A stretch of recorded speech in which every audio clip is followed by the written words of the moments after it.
Assalamualaikum warahmatullahi wabarakatuh. Alhamdulillahirrahmanirrahim. Puji dan syukur kita panjatkan kepada Allah Subhanahu wa taala.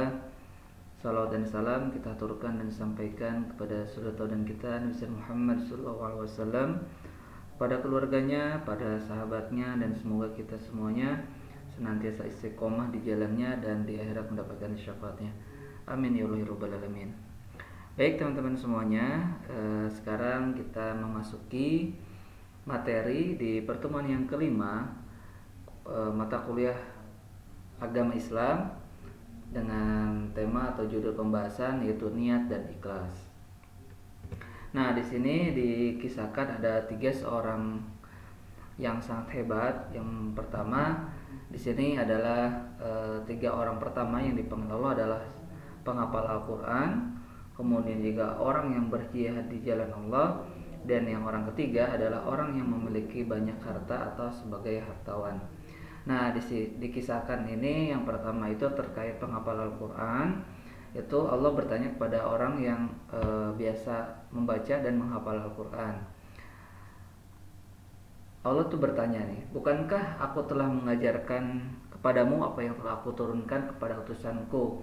Kemudian orang itu menjawab, benar wahai Allah. Allah kembali bertanya, lantas apa yang telah kamu lakukan dengan apa yang telah kamu ketahui? Orang itu menjawab, aku bangun di waktu malam dan siang hari. Setelah itu Allah pun berfirman kembali dan berkata kepadanya, kamu itu telah berdusta. Malaikat pun berkata, kamu telah berdusta. Allah berfirman, kamu itu hanya ingin dikatakan bahwa si fulan adalah seseorang pembaca Al-Quran yang baik, dan sebutan itu sudah kamu dapatkan di dunia ini. Kisah yang kedua, di sini dihadapkanlah kepada Allah yang diberi harta. Allah berfirman kepadanya, bukankah aku telah melapangkan rezeki bagimu hingga aku tidak membiarkan dirimu membutuhkan atau meminta kepada orang lain? Orang itu lalu menjawab, benar wahai Allah. Allah pun langsung bertanya, apa yang telah kamu lakukan dengan apa yang telah aku anugerahkan kepadamu? Aku menyambung silaturahim dan bersedekah.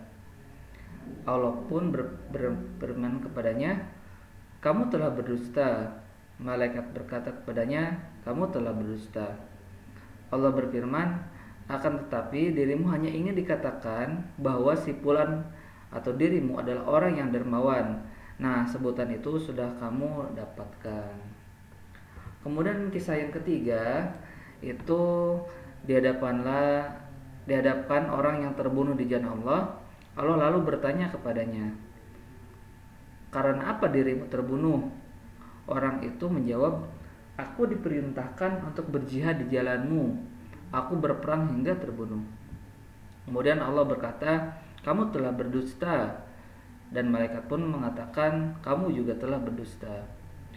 Allah berkata kepadanya, akan tetapi kamu hanya ingin dikatakan bahwa dirimu adalah orang yang pemberani. Nah, gelar itu atau sebutan itu sudah kamu dapatkan. Rasulullah lalu memukul lututku dan bersabda, wahai Abu Hurairah, mereka bertiga adalah makhluk Allah pertama yang merasakan api neraka pada hari kiamat nanti. Nah, jadi di sini ada kisah orang hebat, namun ternyata terkait keikhlasannya, niat dan keikhlasan itu ternyata tidak hanya untuk Allah, tapi ingin mendapatkan pujian dari orang lain. Nah, jadi pembahasan kita pada pertemuan ini adalah mengapa kita perlu keikhlasan, terus juga apa itu ikhlas, terus pembahasan tentang bahayanya riya dan menuju pada keikhlasan. Pertama itu mengapa kita perlu keikhlasan. Nah, di dalam Quran surat Al-Bayyinah ayat 5, a'udzubillahi minasyaitonirrajim, wa ma umiru illa liya'budullaha mukhlishina lahuddin hunafa'a wa yuqimus salata wa yutuz zakata wa dzalika dinul qayyimah. Padahal mereka tidak disuruh kecuali supaya menyembah Allah dengan memurnikan ketaatan kepadanya dalam menjalankan agama. Kemudian juga di dalam hadis riwayat Abu Daud dan Nasa'i, sungguhnya Allah itu tidak menerima suatu amalan perbuatan kecuali yang murni dan hanya mengharap ridha Allah. Terus apa itu ikhlas? Nah, di sini tentang niat itu ada menurut Al-Jauhari, niat adalah kemauan yang kuat. Kemudian juga menurut Al-Khattabi, niat adalah tujuan yang terdetik di dalam hidupmu dan menuntut darimu. Kemudian menurut Al-Badawi, niat adalah dorongan hati yang dilihatnya sesuai dengan tujuan, berupa mendatangkan manfaat atau mengenyahkan mudarat dari sisi keadaan maupun dari sisi harta. Kemudian menurut Al-Mawardi, niat adalah tujuan sesuatu yang disertai pelaksanaannya. Jika hanya sebatas tujuan, maka itu disebut dengan kemauan yang kuat. Niat adalah kehendak yang pasti, dan tentunya yang namanya niat itu hanya ada di dalam hati. Nah, di sini ada hadis riwayat Bukhari dan Muslim tentang amal itu tergantung niatnya.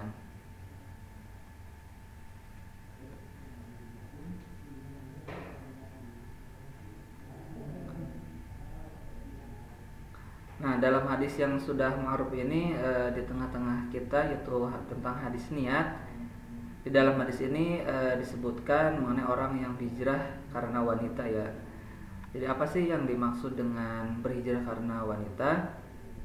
Jadi di dalam hadis ini disampaikan Rasulullah SAW itu bersabda, innama a'malu binniyat wa innama limri ma nawa faman kanat hijratu ilallah wa rasulih wa hijratu ilallahi wa rasulih wa man kanat hijratuhu ila dunya yusibha aw imratati yatazakka wajha fa hijratuhu ila ma harajar ilaih.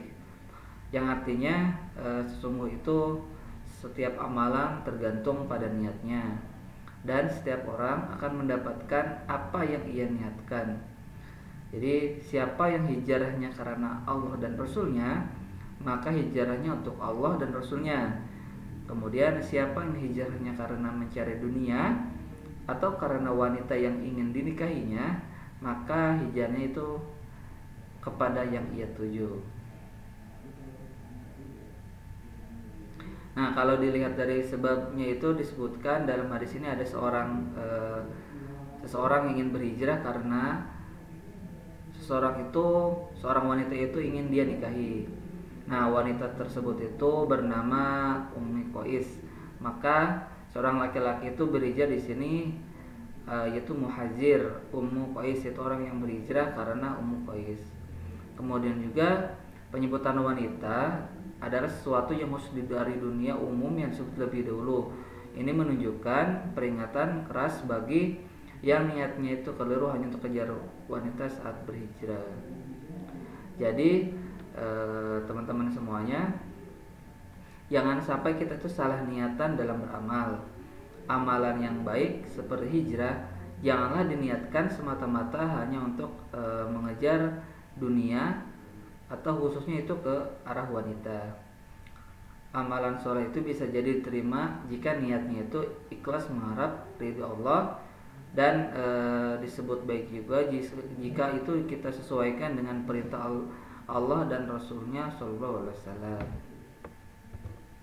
Nah, kemudian juga di sini dikisahkan ada seorang pemuda penebang pohon, dan ada setan yang menggodanya. Kisahnya itu dahulu ada sebuah pohon yang disembah selain Allah Subhanahu Wa Taala. Kemudian datanglah nih seorang laki-laki, kemudian mendatanginya dan berkata, aku akan tebang nih pohon. Pada mulanya si penebang pohon ini datang untuk menebang pohon itu karena takut akan murkanya Allah Subhanahu Wa Taala, karena si pohon ini adalah pohon yang sering disembah. Maka si iblis ini atau setan ini itu datang dengan bentuk menyerupai manusia dan menghadang si penebang pohon. "Apa yang hendak kamu lakukan?" tanya si iblis. "Aku hendak menebang pohon yang dijadikan sembahan selain Allah Subhanahu wa taala," jawab si penebang pohon. "Nah, jika engkau tidak menyembahnya, ia tidak akan membahayakanmu," kata si iblis. Kemudian si penebang pohon itu tetap bersikuku, "Aku akan tetap menebangnya." Iblis itu pun terus-menerus menggoda si penebang pohon. Kemudian si iblis itu berkata, "Adakah jalan lain yang lebih baik untukmu? Jika engkau tidak menebang pohon, maka engkau akan mendapatkan 2 dinar setiap pagi di bawah bantalmu." "Dari mana engkau mendapatkannya?" Nah, si penebang pohon itu berkata. Kemudian si iblis menjawab, "Aku yang akan memberikannya kepadamu." Kemudian si laki-laki penebang pohon itu kembali pulang ke rumahnya dan mengurungkan niatnya untuk menebang pohon. Maka di pagi harinya ia mendapatkan 2 dinar yang ada di bawah bantal. Namun pada hari berikutnya uang itu tidak ditemukan lagi nih di dalam bantal itu. Akhirnya si penebang pohon itu marah dan bergegas kembali ke pohon yang jadi sembahan itu, kemudian untuk bermaksud untuk menebang pohon itu kembali. Ternyata dalam perjalanannya itu iblis ini muncul lagi dengan rupa asli dan menghadapnya. "Apa yang hendak engkau lakukan?" Nah, si iblis bertanya. Kemudian si penebang kayu ini juga langsung membalasnya, "Aku hendak menebang pohon yang disembah selain Allah Subhanahu wa taala." Nah, si iblis itu berkata lagi nih, "Engkau telah berbohong, engkau tidak akan bisa menebang pohon ini." Akhirnya penebang pohon ini tetap pergi untuk menebang pohon, namun iblis juga tak membiarkannya. Akhirnya si iblis itu memukul dan mencekiknya sampai si penebang pohon itu mati. Kemudian si iblis berkata, "Tahukah engkau siapa sebenarnya aku? Aku adalah iblis.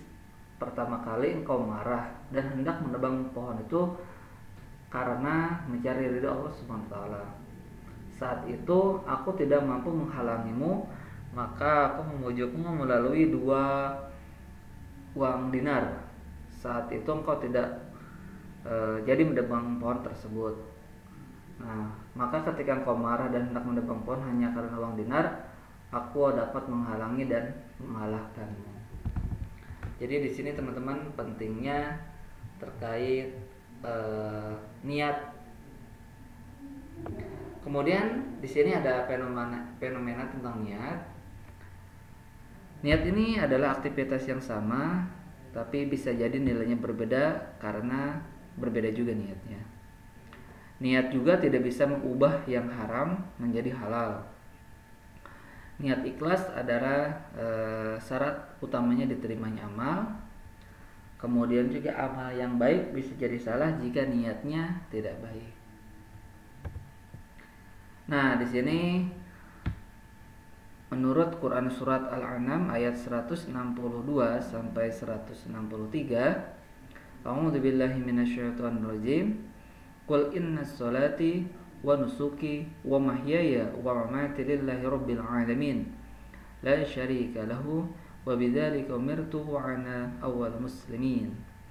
Katakanlah Muhammad, sesungguhnya Tuhanku telah memberiku petunjuk ke jalan yang lurus, agama yang benar, agama Ibrahim yang lurus. Dia Ibrahim tidak termasuk orang-orang yang musyrik. Katakanlah Muhammad, sesungguhnya salatku, ibadahku, hidupku, dan matiku hanyalah untuk Allah, Tuhan seluruh alam. Kemudian juga di dalam Quran surat An-Nisa ayat 76, orang-orang yang beriman berperang di jalan Allah dan orang-orang kafir yang berperang di jalan Tauhid. Kemudian tahapan niat ikhlas, yang pertama menghadirkan niat untuk melakukan amal. Kemudian yang kedua membersihkan niat dari selain karena Allah. Nah, di sini di dalam Quran surat An-Nahl ayat 66, A'udzubillahi minasyaitonirrajim.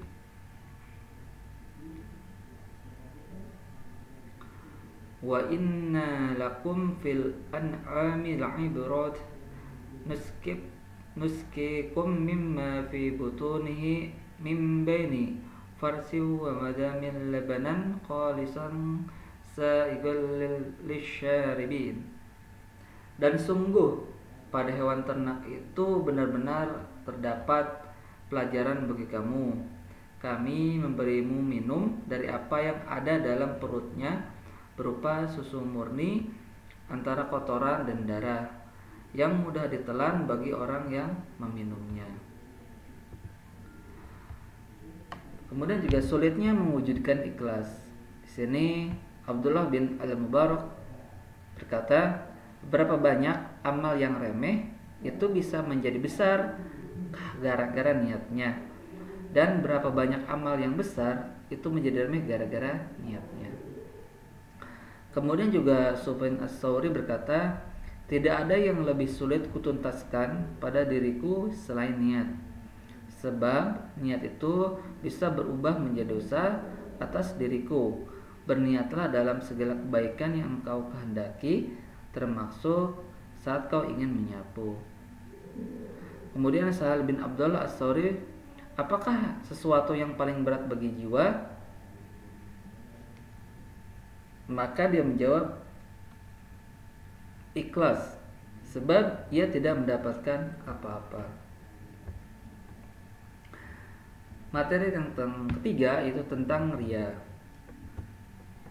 Nah, riya ini di dalam Quran surat Al-Baqarah ayat 22. A'udzu billahi minasyaitonir rajim. Fala taj'alu lillahi andada wa antum ta'lamun. Janganlah kamu mengadakan sekutu-sekutu bagi Allah padahal kalian mengetahuinya. Kemudian di dalam Quran di dalam hadis riwayat Ahmadnya, sungguhnya sesuatu yang paling aku takutkan terjadi pada kalian adalah syirik kecil. Nah, kemudian sahabat itu bertanya, wahai Rasulullah, apa syirik kecil itu? Rasulullah itu menjawab, syirik kecil adalah riya. Di sini ada bahayanya riya dalam Quran surat Al-Ma'un ayat 4 sampai 7. Fawailul lil musallin alladzina hum an shalatihim sahun alladzina hum yura'una wa yamna'una al-ma'un. Maka celakalah orang-orang yang salat, yaitu yang lalai dalam salatnya, kemudian juga suka berbuat riya dan enggan memberikan bantuan. Nah, di dalam hadis riwayat Al-Hakim dari Aisyah radhiyallahu anha, syirik yang ada di tengah-tengah umat ini lebih tersembunyi daripada jalannya semut hitam di atas batu hitam di tengah kegelapan malam. Pembahasan yang keempat yaitu terkait menuju pada keikhlasan. Nah, kalau dalam ikhlas itu kita menguatkan ikhlas itu yang pertama menyesuaikan antara ucapan zahir dan yang di batin. Jadi kita harus sama antara yang diucapkan sama yang ada di hati kita. Kemudian juga menganggap sama antara pujian dan celaan. Kemudian juga beramal saat ramai dan sendiri. Jadi teman-teman itu kalau saat ramai itu malah kita tidak beramal, ya mungkin itu adalah tanda-tanda riya sebenarnya. Makanya saat teman-teman sendiri ataupun teman-teman dalam kondisi ramai, ya saat mau bersedekah ya bersedekah saja. Yang keempat, tetap beramal walaupun takut riya. Nah, di sini kadang ada godaan bisikan setan yang menggoda manusia. Terus juga beramal karena manusia adalah syirik, meninggalkan amal karena manusia adalah riya. Sedang ikhlas adalah Allah Subhanahu wa taala.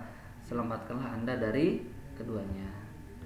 Oke, teman-teman, itu saja pembahasan kita di pertemuan yang kelima ini tentang niat dan ikhlas. Semoga bisa bermanfaat untuk semuanya dan sampai bertemu di pekan selanjutnya. Terima kasih atas kesempatannya. Wassalamualaikum warahmatullahi wabarakatuh.